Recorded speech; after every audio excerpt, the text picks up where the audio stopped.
Eke hallelujah. Hallelujah. Ọmọ Ọlọ́run ké hallelujah. Hallelujah. Ọmọ ìgbàlà ké hallelujah. Hallelujah. Ológo dídán ké hallelujah. Hallelujah. Jehovah. Mímọ́. Jésù Kristi. Mímọ́. Michael mímọ́. Mímọ́.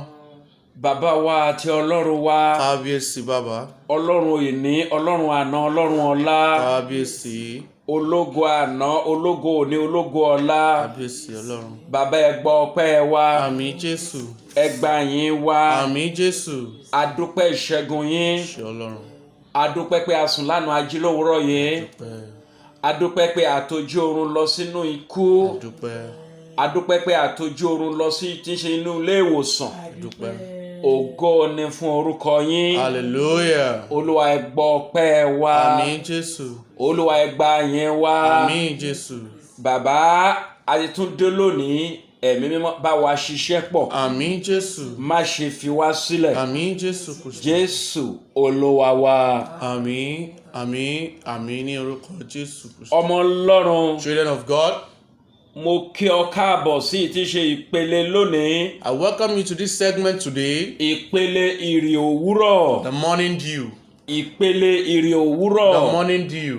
Mo fẹ́ kó o wà nínú ẹ̀mí lónìí. I want you to be in spirit with me this morning. Mo fẹ́ kó o látí sílẹ̀ lónìí. I want you to be attentive this morning. Mo fẹ́ kó o gbọ́ ohun tí mo fẹ́ bá ọ sọ lónìí. I want you to listen to what I want to tell you Mo today. mọ̀ dájú wípé I know very well ní ìparí ohun gbogbo tá ó ṣe lónìí, that at the end of today, wàá rí ayọ̀ gbà, you'll receive your joy, wàá rí ògo gbà, you'll receive your glory, wàá rí ìyanu Ọlọ́run. you'll receive the wonders of the Lord. Ìgbésí ayé rẹ yóò lọ sí ibi ìbùkún. Your life will turn around for blessings, Ìyanu ńlá yóò sì ṣẹlẹ̀ sí and the ọ. wonders of God shall happen in your Kí n life. tó tẹ̀síwájú, Before I move forward, gẹ́gẹ́ bí ẹ ṣe mọ̀, as you have known, pé èmi fẹ́ràn láti máa kọrin fún Ọlọ́run. that I like to sing to the Lord. Mo fẹ́ kí a jọ kọrin yín pọ̀. I want us to sing this song along. Jẹ́ ká jíjọ kọrin yín pọ̀. I want us to sing this song. Ó wí pé jẹ́ kógo mi tètè dé, jẹ́ kógo mi farahàn lójú àwọn ọ̀tá mi, jẹ́ kógo mi farahàn. Ó yá jẹ́ kógo mi tètè dé, jẹ́ kógo mi farahàn lójú àwọn ọ̀tá mi, jẹ́ kógo mi farahàn. Á jẹ́ kógo mi tètè dé, jẹ́ kógo mi farahàn kójú táwọn ọ̀tá mi, jẹ́ kógo mi farahàn. Jẹ́ k'Olúwa tètè ṣe, ẹ̀mí mímọ́ fọwọ́ sí àwọn ẹ̀dùn ọkàn mi, k'Olúwa mi fọwọ́ sí. Jẹ́ k'Olúwa tètè ṣe, k'ẹ̀mí mímọ́ fọwọ́ sí àwọn ẹ̀dùn ọkàn mi, k'ẹ̀mí mímọ́ fọwọ́ sí. Màá lọ́lá, màá lówó, ọwọ́ Jésù á fà mí sókè. Màá lọ́lá o, màá lọ́lá, èmi á bímọ o, kọ́wọ́ Jésù fà mí sókè. Màá lọ́lá o. Ẹ ké hallelujah. Hallelujah.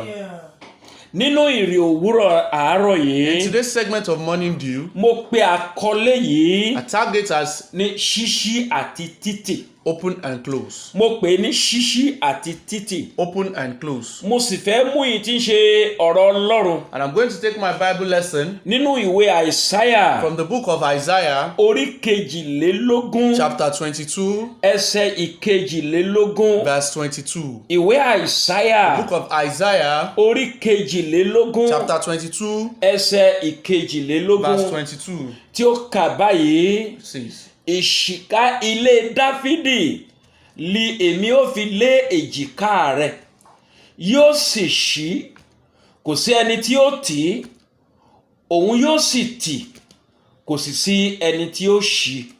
Ọ̀rọ̀ Ọlọ́run leléyìí. This is the word of the Lord. Ọ̀rọ̀ Ọlọ́run This is leléyìí. the word of the Lord. Gbọ́ ọmọ Ọlọ́run. Listen, children of God. ọ̀rọ̀ Olúwa tọ̀ Eliákámù The word of the Lord came unto Eliakam, ìránṣẹ́ ọmọ Híkà wá the son of Ilkah, pé òun yóò ṣí that he shall open, kò sí ẹni tí ó lè tì and no one shall close. òun yóò tì He shall close, kò sì sí ẹni tí ó lè ṣí. and no one shall open. Bí Olúwa bá ṣí ilẹ̀kùn ayọ̀, If the Lord open the door of blessing, bí Olúwa bá ṣí ilẹ̀kùn ojú rere, if the Lord open the door of favor, bí Olúwa bá ṣí ilẹ̀kùn ìgbéga, if the Lord open the door of elevation, bí Olúwa bá ṣí ilẹ̀kùn the Lord ìbùkún, open the door of joy, bí Olúwa bá ṣí ilẹ̀kùn ìfọ̀kànbalẹ̀ if the Lord open the door of peace nínú ayé mi àti rẹ, in the life of you and I, kò sí ẹnikẹ́ni tó lè tì, no one can close, shut the door. kò sí ènìyàn tó lè tì No pa. one can shut the door. Mo ní ìbéèrè tí n kọ́kọ́ fẹ́ béèrè lọ́wọ́ rẹ. I have a question for you.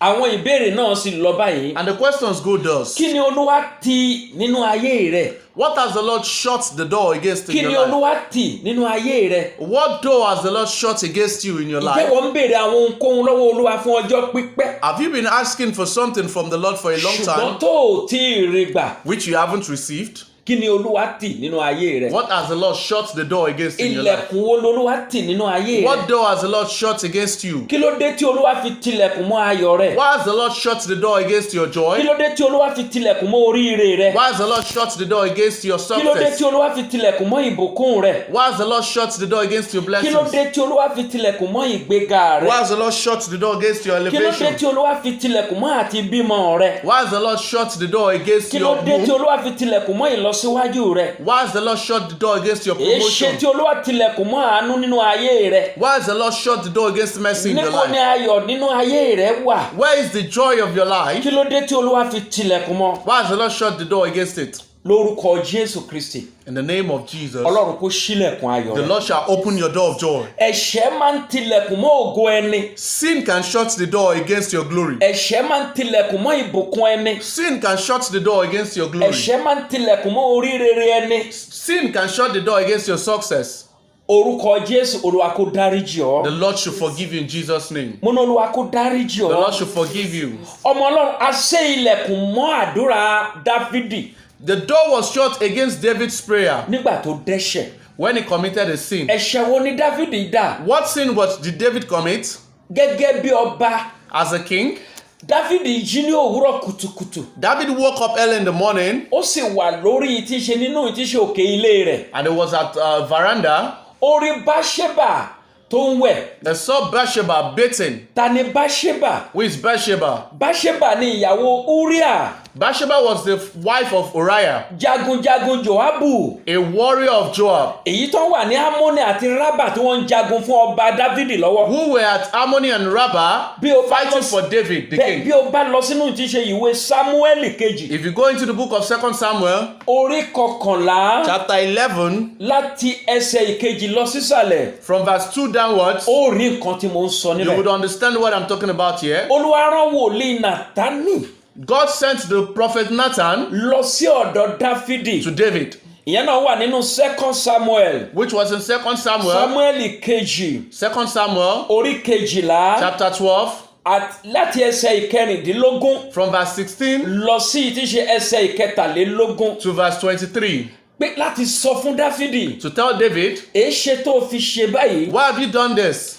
Ọkọ ènìyàn tó wà nínú ogun tó ń jagun fún ọ, The husband of this person is on the war front fighting for you. ó pè wá sílé You called him home nítorí ìyàwó rẹ̀, because of his wife, ó sì kọ̀wé lé lọ́wọ́ and you handed him a letter pé kó lọ fún ọ̀gá rẹ̀ Joabu to render to his master Joab láti fi sí ibi tí ogun ti le, to put him where the battle is very kí much ẹ̀mí off, rẹ̀ kán bá lè gba ẹ̀mí rẹ̀. so he can be killed. Nítòótọ́, Truly, apa Uriah, Uriah was killed, ṣùgbọ́n ìbínú Ọlọ́run dìde sí Dáfídì. but the anger of God came upon David. Ìbínú Ọlọ́run dìde sí The Dáfídì. anger of God came upon David. Dáfídì gba àwẹ̀, David fasted, Dáfídì sọkún, David cried, Dáfídì jókòó sí ilẹ̀ lásán, David sat in the dust, kò jẹun. He couldn't eat. ní ìkẹyìn At the end, ọmọ náà sì kú. the child died. Ọlọ́run ò dá Dáfídì lóhùn. The Lord did not answer David. Olúwa ò gbọ́ àdúrà Dáfídì. The Lord did not answer Kí ni David's ìwọ náà prayer. ṣe tọ́lọ́run ò gbọ́ àdúrà rẹ? What have you done that the Lord did not answer Kí you? ló ṣe tó Olúwa ò gbọ́ àdúrà rẹ? What have you done that the Lord did not answer your O prayers? gbàdúrà láàárọ̀ lọ́sàn-án àti àṣálẹ́. You prayed morning, afternoon, and night, Ṣùgbọ́n Olúwa ò dá ẹ lóhùn. but the Lord has not answered Kí you. ló ṣe? What have you done? Kí ló ṣe? What have you done? Ẹ̀tọ́ ẹlẹ́tọ́ wo ló gbà? What other person's rights have you retrieved? Ẹ̀ṣẹ̀ wo ló tọwọ́ bọ̀? What sins have you dipped your hands in? Kí ló ṣe? What have you done? Ọlọ́run kó dáríjì May the ọ́. Lord forgive you. Olúwa kó dáríjì May the ọ́. Lord forgive you. Olúwa kó dáríjì May the ọ́. Lord forgive you. Bẹ́ẹ̀ nínú tí ṣe ìwé Genesis Also in the book of Genesis, chapter 49 chapter 49, láti tí ṣe verse 3 to 4. from verse 3 to 4, A gbọ́ pé èyí tí ṣe bàbá Rúbẹ́nì we heard that Reuben's father ó gégùn fún Rúbẹ́nì cursed him.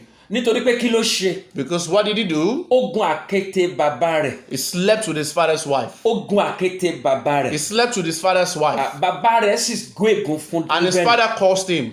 Bàbá rẹ̀ gégùn fún. His father cursed him. Ọpẹ́lọpẹ́ ìránṣẹ́ Ọlọ́run.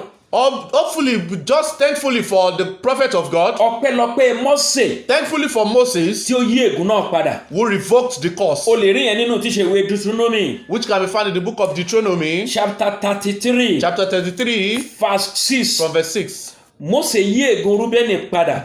Moses revoked the curse. Ó yí ègún Rúbẹ́nì padà. He revoked Reuben's curse. Kí Rúbẹ́nì kó lè ṣe rere. So Reuben can be successful. Bẹ́ẹ̀ gẹ́gẹ́ Also, nínú ìwé Exodus in the book of Exodus, chapter 32 chapter 32, verse 14. from verse 14, Ìbínú Ọlọ́run rú sí Ísírẹ́lì the anger of God came upon Israel nítorí pé wọn kò gba ohun tí í ṣe Ọlọ́run gbọ́. because they did not believe in the word of the Lord. Ọlọ́run sì sọ fún Mósè And the Lord told Moses, pé jẹ́ kí n fi ègún lé wọn lórí. let me lay a curse upon them. Jẹ́ kí n ṣe é débi pé wọn ò ní lè dé ilẹ̀ ìlérí. Let me make it to them that they wouldn't get to the promised land. Ṣùgbọ́n Mósè bẹ Ọlọ́run But Moses begged the Lord, pé Olúwa yí ọkàn padà. the Lord, please change your Kí mind. wọ́n bá bá a sọ pé o kó wọn jáde láti fìyà jẹ wọn. So people won't say you brought them out in order to suffer them. O kó wọn jáde láti pa wọn run. You brought them out in order to destroy them. Nítorí Mósè, Because of Moses, Ọlọ́run sì yí ọkàn padà. the Lord changed his mind. Ọlọ́run yí ọkàn padà. The Lord changed his mind. Bẹ́ẹ̀ gẹ́gẹ́ Also, nínú ìwé Ámósì in the book of Amos, orí keje chapter 7, ẹsẹ̀ ìkíní lọ sí ìkẹta. from verse 1 to 3, Ìbínú Ọlọ́run rí sí tí ṣe Ísírẹ́lì. the anger of the Lord came upon Ó Israel, sì sọ pé òun yóò fi tí ṣe eru bá wọn jà. and he said he's going to fight them. Ìrántí tí ṣe Ámósì rí leléyìí. This was the revelation of Amos. Ámósì bẹ Ọlọ́run. Amos begged the Lord, Ọlọ́run sì yí ọkàn padà. and the Lord changed his mind. Kí ló ṣe fún Ọlọ́run? What have you done to the Lord? Kí ló ṣe fún Ọlọ́run? What have you done to the Kí Lord? ló ṣe fún àwọn ènìyàn? What have you done to the people? Ẹ̀tọ́ ẹlẹ́tọ́ wo ló gbà? What rights have you retrieved? Ògo ológo wo ló tẹ̀ mọ́lẹ̀? What person's glory have you stepped upon? Ìdùnnú ẹni wo ló bà nínú jẹ́? What other people have you made sad? Tí ìbínú Ọlọ́run sì dìde sí ọ. And the anger of the Lord has come upon you. Ọlọ́run yóò dáríjì The ọ. Lord shall forgive you. Olúwa yóò dáríjì The ọ. Lord shall forgive you. Olúwa yóò dáríjì The ọ. Lord shall forgive you. Ẹ jẹ́ kí a wo ìtíṣe àwọn ènìyàn Let us take a look at the people tí a ti ìtíṣe ilẹ̀kùn mọ́ nínú Bíbélì. that the door was shut against in the Bible. Tí a ti ilẹ̀kùn mọ́ nínú That the Bíbélì. Lord shut against the door. Olúwa ṣe inú Hánà The Lord shut the door of Anna's womb, ṣùgbọ́n ó ṣí inú Pẹ̀nínà. but he opened the womb of Peninnah. Olúwa ṣe inú Sérà The Lord shut the door against the womb of ṣùgbọ́n ó Sarah, ṣí inú tí ṣe ìránṣẹ́bìnrin ẹrú Hágáì. but he opened and made servant Haggai's womb. Olúwa ṣe inú Rékélì The Lord shut the door against Rachel's ó womb sì ṣí inú Léà. and opened the womb of Leah. Ní tòótọ́ Truly, Rákélì dára lójú, Rachel was ó beautiful, rẹwà, very beautiful, ṣùgbọ́n inú ilé ọmọ rẹ̀ bù rẹwà. but her womb was ugly. Nítorí ìdí èyí, Because of this, o gbọ́dọ̀ ṣọ́ra ṣe. you need to be careful. Olúwa ṣe inú Élísíbẹ́tì, The Lord shut the door of Elizabeth's womb, ṣùgbọ́n inú Màríà la ṣí but he opened the womb of Mary láì jẹ́ pé ọkùnrin kan tilẹ̀ bá lò. without even having an intercourse, Ọkùnrin kan ò súnmọ́. without never having a sexual Ṣùgbọ́n Ọlọ́run intercourse. ṣí nínú. But the Lord opened her womb Láì sí ìtí ṣe wàhálà. without problem.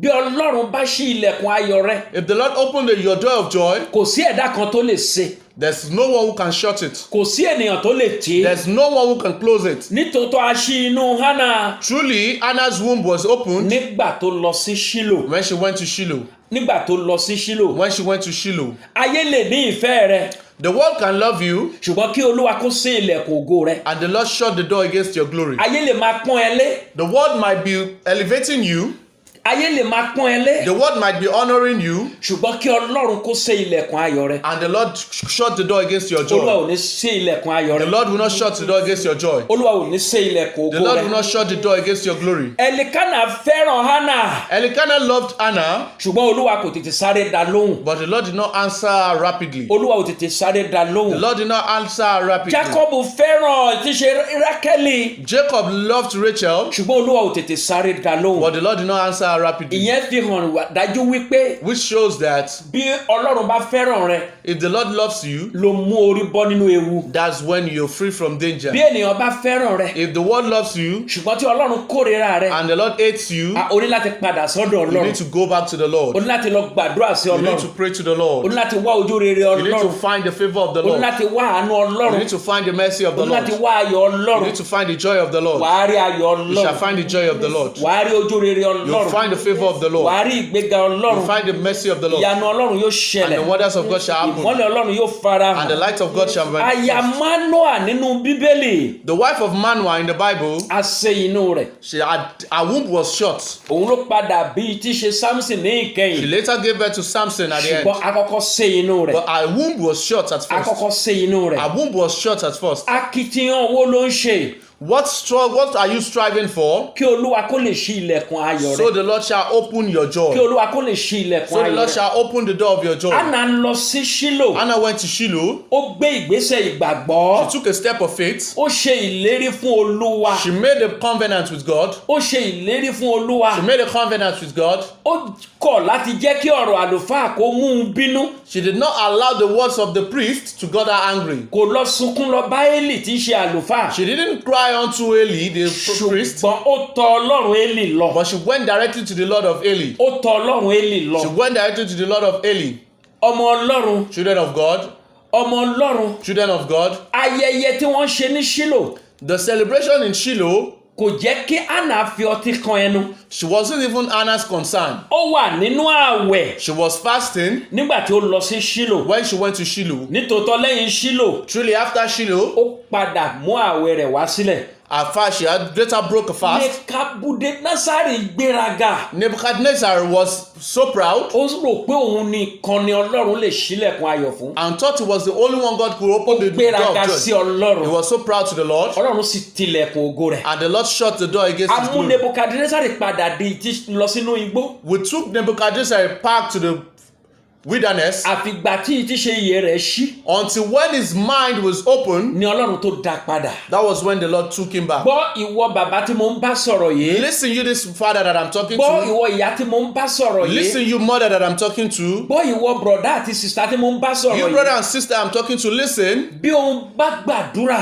If you pray, tí o bá gbàwẹ̀ you fast, tó wá ojú rere you Ọlọ́run find the favor of the Lord, tí Ọlọ́run kò tètè dá ọ and the lóhùn Lord did not answer you quick, ó jẹ́ bèrè lọ́wọ́ Ọlọ́run you better ask from the Lord. kí ló ṣe fún What Ọlọ́run have you done to the Lord? kí ló ṣe fún ọmọ What Ọlọ́run have you done to the children of the kí ló Lord? ṣe fún àwọn ènìyàn What have you done to the people? àtakò wo ló gbé pẹ̀lú àwọn ọmọ Ọlọ́run What antagonizing step have you taken against the children of the Lord? pàṣán wo ló fi ń na àwọn ọmọ Ọlọ́run What whip have you used against the children of the tí Lord inú Ọlọ́run kò dùn sí ọ that is not making the Lord happy, tí Ọlọ́run bínú sí ọ that is making the Lord mad with Ọlọ́run you? yóò ṣíjú àánú wò The ọ́ Lord shall open his door of mo ní blessing Olúwa unto yóò you. ṣíjú àánú The wò Lord ọ́ shall be merciful to you. gbogbo ilẹ̀kùn ògo tí Olúwa ti tì mọ́ Every door of glory that the Lord has shut Olúwa yóò sì against you, ṣí sílẹ̀ the fún Lord shall open them unto you. ògo rẹ yóò fara Your hàn glory shall manifest, ìyanu Ọlọ́run yóò and ṣẹlẹ̀ the wonders of God shall happen. padà lọ bá ẹlẹ́dàá rẹ Go back to your Creator. padà lọ bá Ọlọ́run rẹ Go back to your Lord. lọ bèrè lọ́wọ́ Ọlọ́run rẹ Go and ask from your Lord. lọ forí balẹ̀ fún Ọlọ́run Go rẹ and bow unto your Lord. lọ bèrè nínú àdúrà lọ́wọ́ Ọlọ́run Go rẹ and ask in prayer pray as from bàbá the mi Lord. kí ni mo ṣe. My Father, what have I done? o lè dẹ́ṣẹ̀ kó má mọ̀ pé o dẹ́ṣẹ̀ You bí. might have committed a sin without knowing you have committed a padà lọ sin. bá ẹlẹ́dàá rẹ. Go back to your Creator. padà lọ bá ẹlẹ́dàá Go rẹ. back to your Creator kó o sì gbàdúrà sí i. and pray unto Him. ẹ̀tọ́ ẹlẹ́tọ́ dá padà fún. Return the other person's right you have ògo retrieved. ológo tó sùn lé lórí lọ dá padà The fún. other person's glory you have slept upon. ìyanu oníyanu tó jókòó lé lórí ó yá lọ dá padà Go and fún. seek, go and retrieve the people's blessing you have a collected. kò lè wà nínú ẹ̀ṣẹ̀ You cannot be in sin kí a sọ pé kí oore ọ̀fẹ́ kó pọ̀ sí i. and want grace to abound. mo kìlọ̀ fún ọ I nísinsìnyí. have warned you right now. ó rí ojú rere You'll ọlọ́run. receive the favor of the ẹ Lord. jẹ́ ká lọ sínú àdúrà. Let us go into the prayer. ẹ jẹ́ ká lọ sínú Let àdúrà. us go into prayer. mo fẹ́ kó o gba àdúrà yìí tẹ̀lé mi. I want you to pray this prayer along with me. wàá pe Jehovah. You shout Jehovah. wàá pariwo pe Jésù You Kristi. shout Jesus Christ. Michael mímọ́. Holy Michael. gbogbo ilẹ̀kùn ògo tó ti tì mọ́ mi. Every door of glory that is shut against me, olúwa ṣí. oh Lord, open them. olúwa ṣí. Oh Lord, open ó them. yá lanu sọ́dẹ̀ àdúrà. Open your mouth and pray. olúwa gbàdúrà. You pray. gbàdúrà. Pray. gbàdúrà. Pray. gbogbo ilẹ̀kùn ògo tó ti tì mọ́ Every mi. door of glory that is shut against me, olúwa ṣí lónìí. oh Lord, open them right Ṣí now. lọ́sẹ̀ yìí. Open them this ṣí week. lóṣù yìí. Open them this month. ṣí lọ́dún yìí. Open them this year. gbogbo ilẹ̀kùn ògo tó ti tì mọ́ Every mi. door of glory that is shut against ilẹ̀kùn me, ògo tó ti tì mọ́ aya mi. every door of glory that is shut against my ilẹ̀kùn wife, ògo tó ti tì mọ́ ọmọ mi. every door of glory that is shut against my Olúwa children, ṣí. oh Lord, open them. olúwa ṣí. Oh Lord, open them. Olúwa ṣí. Oh Lord, open them. Jésù olúwa wa. In Jesus' name we pray. ó tún tẹ̀síwájú. You move forward wàá again. tún gbàdúrà. You pray. ó tún tẹ̀síwájú. You move mo forward. fẹ́ kó o tún gbàdúrà. I want you to pray. wàá pe orúkọ olúwa. You shout the name of the ohun Lord. rere tí mo ti pàdánù Every good thing I have lost nípa ẹ̀ṣẹ̀ through sin, olúwa bá mi ṣàwárí rẹ̀. oh Lord, let me get ohun them rere back. tí mo ti pàdánù Everything I have lost nípa ẹ̀ṣẹ̀ through sin, olúwa oh Lord, bá mi ṣàwárí help me rẹ̀. find them. gbóhùn sókè kó sọ́dẹ̀ Open your àdúrà. mouth and pray. ohun rere tí mo ti pàdánù All good things I have lost nípa ẹ̀ṣẹ̀ through sin, olúwa bá mi ṣàwárí oh Lord, rẹ̀. find them for me. ṣàwárí Let me rẹ̀. find them. olúwa ṣàwárí Help me rẹ̀. find them. olúwa ṣàwárí Help me rẹ̀. locate them. olúwa ṣàwárí Help me rẹ̀. locate them. olúwa ṣàwárí Help me rẹ̀. locate them. ohun rere tí mo ti pàdánù Every good things I have lost nípa ẹ̀ṣẹ̀ through sin, olúwa bá mi ṣàwárí oh Lord, rẹ̀. locate them ohun for rere me. tí aya mi ti pàdánù Every good thing my wife has lost nípa ẹ̀ṣẹ̀ through sin, olúwa bá a ṣàwárí oh rẹ̀. Lord, locate them ohun for rere tí her. àwọn ọmọ mi ti pàdánù Every good things my children nípa might have lost ẹ̀ṣẹ̀ through sin, olúwa bá wọn ṣàwárí oh Lord, rẹ̀. locate it for them. Jésù olúwa wa. In Jesus' name we pray. ó tún tẹ̀síwájú. Move forward again. mo fẹ́ kó o tún gbóhùn àdúrà I sókè. want you to lift your voice wàá again. pe orúkọ olúwa tó. You shout the name of the Lord. wàá pe orúkọ olúwa tó. You shout the name of the Lord. olúwa ṣe ilẹ̀kùn mọ́ ìbànújẹ́ ayé mi. Oh Lord, shut the door against the sorrow of ṣe my life. ilẹ̀kùn mọ́ ìbànújẹ́ ayé mi. Shut the door against the sorrow of pe my orúkọ life. olúwa kó sọ́dẹ̀ àdúrà. Shout the name of the Lord and pray. olúwa Oh Lord, ṣe ilẹ̀kùn mọ́ ìbànújẹ́ ayé shut mi. the door against the ṣe sorrow ilẹ̀kùn of mọ́ my life. ìbànújẹ́ ayé mi. Shut the door against the ṣe sorrow of my ilẹ̀kùn mọ́ life. ìbànújẹ́ ayé Shut mi. the door against the ṣe sorrow of my ilẹ̀kùn mọ́ life. ìbànújẹ́ ayé Shut mi. the door against the sorrow ṣe of my ilẹ̀kùn mọ́ life. ìbànújẹ́ Shut ayé the mi. door against the sorrow ṣe of my life. ilẹ̀kùn mọ́ ìbànújẹ́ Shut ayé the mi. door against the sorrow ṣe of my life. ilẹ̀kùn mọ́ ìbànújẹ́ Shut aya the mi. door against the sorrow of my wife. ṣe ilẹ̀kùn mọ́ ìbànújẹ́ àwọn ọmọ mi. Shut the door against the ṣe sorrow of my ilẹ̀kùn mọ́. children. Shut the door. ṣe ilẹ̀kùn mọ́. Shut the door. ṣe ilẹ̀kùn mọ́. Shut the door. ṣe ilẹ̀kùn Shut mọ́. the door. ṣe ilẹ̀kùn Shut mọ́. the door. ṣe ilẹ̀kùn Shut the mọ́. door. ṣe ilẹ̀kùn mọ́ ìbànújẹ́ ayé mi. Shut the door against the sorrow of my life. Jésù Kristi olúwa wa. In Jesus' name we have prayed. wàá tún gbàdúrà You yìí. lift up your voice má again in jẹ́ prayer. kó sú ọ. Do not be weary. má jẹ́ kó rọ̀ Do not be ọ́. tired. wàá pe Jehovah. Shout Jehovah, Jésù Kristi. Jesus Christ, Michael Holy mímọ́. Michael. mo wà lẹ́nu ọ̀nà. I am at the door, ẹnu ọ̀nà ayọ̀ mi. at the door of my olúwa joy. ṣí ilẹ̀kùn náà ní Oh oṣù Lord, yìí. open it this week. pe Jehovah. Shout Jehovah.